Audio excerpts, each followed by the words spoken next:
அனைவருக்கும் வணக்கம். நாம் இன்று பார்க்க போகும் தகவல் மக்கள் மத்தியில் பரபரப்பாக பேசப்படும் தங்கம் விலை உயருமா இல்லை இறங்குமா என்று தான். ஆனால் நாம் பார்க்க போகிறது தங்கத்தின் வரலாறை. உலகம் ஏன் தங்கத்தை வாங்குகிறது? இப்போது விற்றென உயரும் தங்கத்தின் விலையை பார்த்தால் மனதுக்குள் ஏகப்பட்ட குழப்பங்கள் இருக்கலாம். சில நேரங்களில் விலை உயர்ந்து சில சமயங்களில் திடீரென சரிகிறது.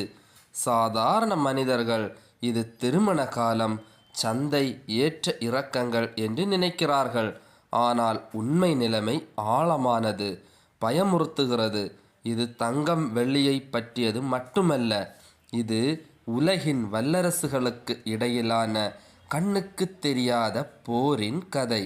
முன்பு எப்போதும் இல்லாதது போல் அல்ல, தற்போது உலகளாவிய தங்கம் வாங்கும் வெறி நடந்து வருகிறது. சீனா தனது கருவூலத்தில் 2300க்கும் மேற்பட்ட டன் தங்கத்தை குவித்துள்ளது.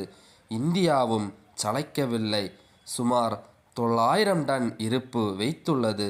இது தற்செயலாக நடக்கவில்லை.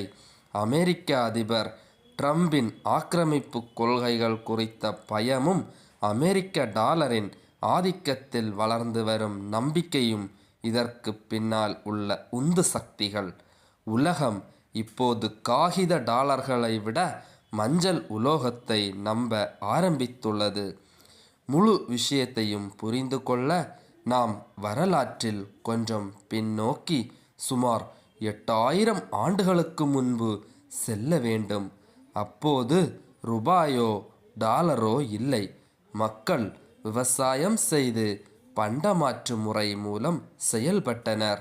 அதாவது உங்களிடம் கோதுமை இருந்து பால் தேவைப்பட்டால், பால் இருந்து கோதுமை தேவைப்படும் ஒருவரிடம் நீங்கள் பரிமாறிக்கொள்ளலாம்.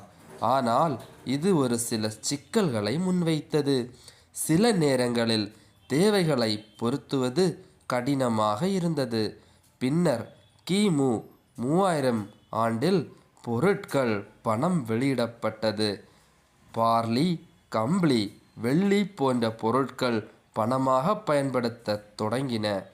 கிமு 1200இல் சீனா கோழைகளை நாணயமாக ஏற்றுக்கொண்டது.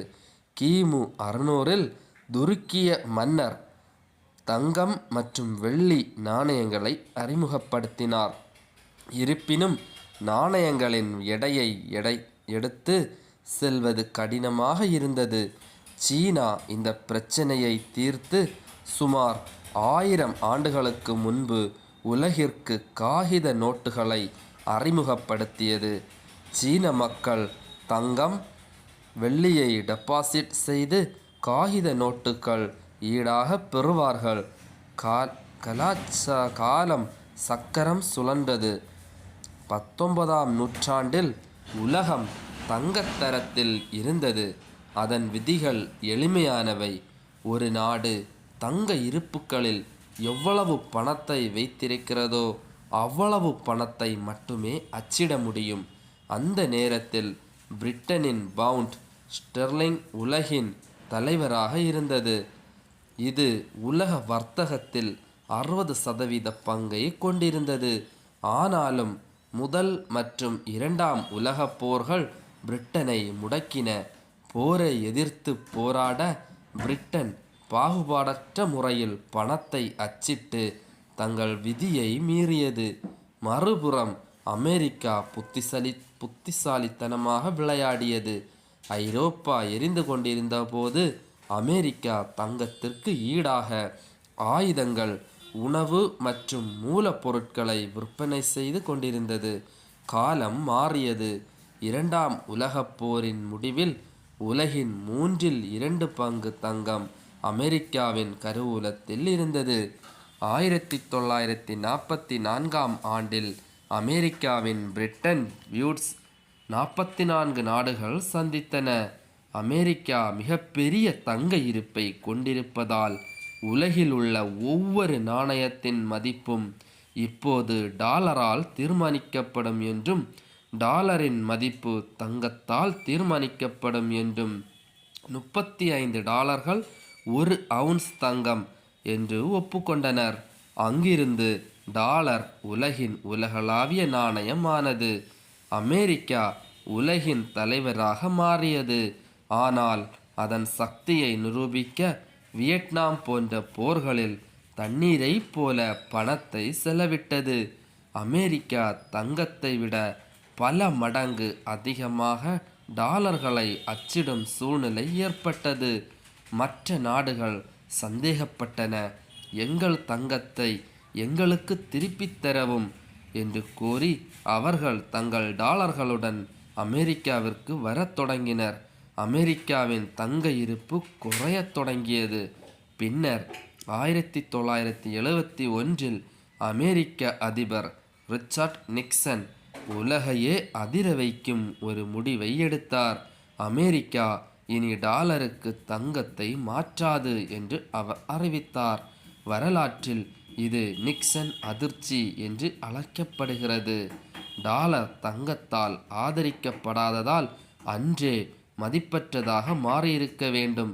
இதைத்தான் இன்று நாம் ஃபியட் பணம் என்று அழைக்கிறோம்.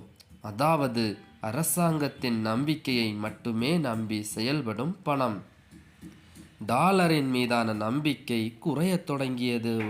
அமெரிக்கா ஒரு புதிய தந்திரத்தை முயற்சித்தது. 1974 அமெரிக்கா சவுதி அரேபியாவுடன் ஒரு இரகசிய ஒப்பந்தத்தில் கையெழுத்திட்டது. சவுதி அரேபியாவில் ஏராளமான எண்ணெய் இருப்பு இருந்தது. ஆனால் பாதுகாப்பு இல்லை.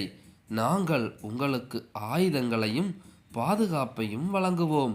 அதற்கு ஈடாக நீங்கள் உங்கள் எண்ணெயை டாலருக்கு மட்டுமே விற்க வேண்டும் என்று அமெரிக்கா கூறியது. இங்குதான் பெட்ரோ டாலர் பிறந்தது. இப்போது உலகின் ஒவ்வொரு நாட்டிற்கும் எண்ணெய் தேவைப்படுகிறது. எனவே அவர்கள் எண்ணெய் வாங்க டாலர்களை வாங்க வேண்டிய கட்டாயம் ஏற்பட்டது. இந்த வழியில் அமெரிக்கா தனது நாணயத்திற்கான தேவையை வலுக்கட்டாயமாக தக்க வைத்து கொண்டது. இப்போது தற்போதைய சூழ்நிலையை பார்க்கலாம். 2008 மந்த நிலையும் பின்னர் கோவிட்-19 தொற்று நோயும் அமெரிக்க பொருளாதாரத்தை உலுக்கியது. ஆனால் மிகப்பெரிய அடி 2002 ரஷ்யா உக்ரைன் போரின் போது வந்தது. ரஷ்யாவிற்கு ஒரு பாடம் கற்பிக்க அமெரிக்கா அதன் $300 பில்லியன் மதிப்புள்ள அந்நிய செலவாணி இருப்புகளை முடக்கியது. இந்த சம்பவம் உலகம் முழுவதையும் அதிர்ச்சிக்குள்ளாக்கியது. சீனா, இந்தியா மற்றும் வளைகுடா நாடுகள் இன்று ரஷ்யாவுடன் நடந்தது என்று நினைத்தன. நாளை அமெரிக்காவுடன் சண்டையிட்டால் நமது பில்லியன் கணக்கான டாலர்களும் ஒரு நொடியில் இழக்கப்படும். அமெரிக்க டாலரை ஒரு ஆயுதமாக பயன்படுத்துகிறது என்பதை உலகம் புரிந்து கொண்டது. இந்த பயத்தை ட்ரம்ப் மேலும் தூண்டிவிட்டார். ட்ரம்ப் பிரிக்ஸ் மாநாடுகளில் வெளிப்படையாக அச்சுறுத்தியுள்ளார். இவை நாடுகள் டாலரை கைவிட்டு தங்கள் சொந்த நாணயத்தை உருவாக்க முயற்சித்தால் அவை 100% வரிக்கு உட்பட்டதாக இருக்கும். உலகெங்கிலும் உள்ள நாடுகள் தற்போது தோராயமாக $6.7 டிரில்லியன் இருப்புகளை வைத்திருக்கின்றன. ட்ரம்பின் கடந்த கால சாதனையை கருத்தில் கொண்டு அமெரிக்கா எந்த நேரத்திலும் தங்கள் பணத்தை பறிமுதல் செய்யக்கூடும் என்று நாடுகள் அஞ்சுகின்றன. இதனால்தான் எந்த நாடும் காகித டாலர்களை வைத்திருக்கும் அபாயத்தை விரும்பவில்லை. இந்த நம்பிக்கை நெருக்கடி காரணமாக உலகெங்கிலும் உள்ள மத்திய வங்கிகள் இப்போது டாலர்களை விற்று தங்கத்தை வாங்குகின்றன. 2025க்கு இடையில் சீனாவின் தங்க இருப்பு 483% அதிகரித்துள்ளது. இந்தியா 2005 மொத்த இருப்புகளில் 4.3% மட்டுமே தங்கம் வைத்திருந்தது. இது 2025 15% உயர்ந்துள்ளது. 2016 உலகின் மொத்த இருப்புகளில் $65% இருந்தன. இது இப்போது 58% குறைந்துள்ளது. முன்பு தங்கம் வைத்திருக்காத போலந்து, துருக்கி போன்ற நாடுகள் இப்போது தங்கத்தை வாங்க வரிசையில் நிற்கின்றன. அனைவரும் ஒரு விஷயத்தை புரிந்து கொண்டுள்ளனர். கடினமான காலங்களில் காகித பணம் மதிப்பற்றதாக மாறிவிடும். ஆனால் தங்கம் எப்போதும் பிரகாசிக்கும். உலகளாவிய வர்த்தகத்தில் 50% இன்னும் டாலரில் நடைபெறுவதால் டாலரின் செல்வாக்கு அவ்வளவு விரைவில் மங்காது என்று நிபுணர்கள் நம்புகிறார்கள். ஆனாலும் ரஷ்யாவும் சீனாவும் தங்கள் உள்ளூர் நாணயங்களில் வர்த்தகம் செய்யும் விதம், ரஷ்யா சீனா வர்த்தகத்தில் 95% இப்போது உள்ளூர் நாணயங்களில் உள்ளது.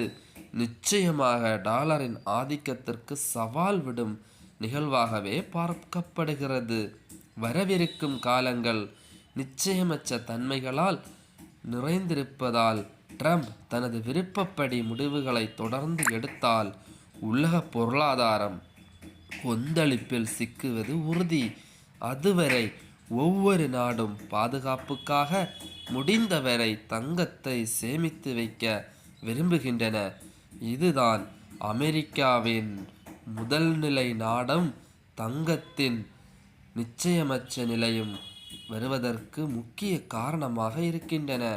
இந்த தகவல் உங்களுக்கு பிடிச்சிருந்துன்னா இதே போல் பல தகவல்களை பார்ப்பதற்கு இந்த சேனலை மறக்காமல் சப்ஸ்கிரைப் பண்ணி இந்த வீடியோவுக்கு ஒரு லைக் பண்ணுங்க.